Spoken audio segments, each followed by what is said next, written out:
All right, back to the NBA. The Nets are currently locked in the play-in tournament. They stand now at the 10th seed, currently would play at Charlotte, and that would be a week from today.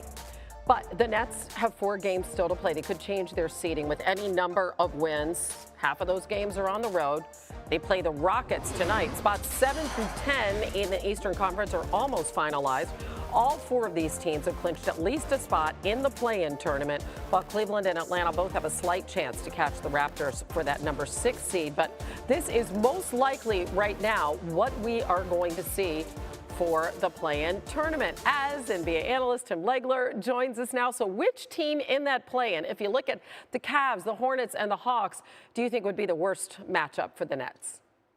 Well, I think if there's one team that has no regard for who they might end up playing, it's the Brooklyn Nets, because they look at it like this, Hannah. They've got the 2 best players on the floor in any of those matchups, and they've got the 2 guys that have typically played their best when the atmosphere is the most intense. These are guys that have gotten it done on the biggest stage, and so now you enter into potentially for them, if they end up at 9-10, a 1-and-out situation. Are you really going to bet against Kevin Durant and Kyrie Irving no matter where they go? If it's at home, if it's on the road, I don't think it really matters. They believe they've got the 2 guys that can get it done when the pressure is the greatest. So I don't think the Nets really care.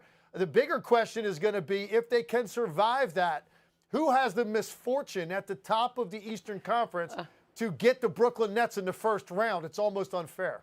Right, so let's talk about those teams at the top of the Eastern Conference. So we have the Heat, the Celtics, the Bucks, the Sixers. We're entering the final week of the regular season. It ends on Sunday. So right now, if you look at those top 4 teams, who do you think is the most ready for a deep run in the playoffs?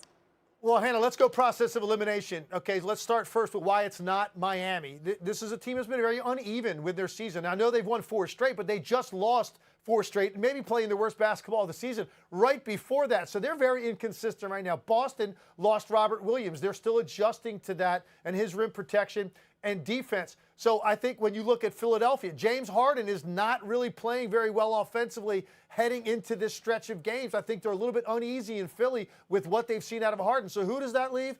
The defending champs, Milwaukee Bucks. They've got their 3 stars healthy. And more importantly to me, they've just got back some key guys that haven't been back in the rotation very long. Brook Lopez, you cannot overstate how important Brook Lopez is to this team.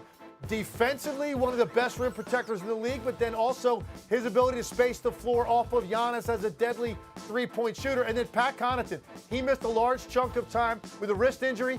He is back now and finally getting out of that minutes restriction. So now your rotation is whole, your stars are there, and then here's the final component, Hannah. They know they've done it. They just did it a year ago. They can get this thing across the finish line. They've got great trust in each other and in their head coach. So as we get ready to start this with the razor-thin margin between these teams, I think Milwaukee is in the best position heading into this stretch. And how nervous are folks there in Philly, Tim? Oh, come on. Very uneasy. Very uneasy, let me tell you. They So's are Ryan. not So's very Ryan confident Smith. right He now. sits right here. He's like, he's being hiding. frustrated. He's frustrated. He's nervous. Thanks for watching ESPN on YouTube. For live streaming sports and premium content, subscribe to ESPN+.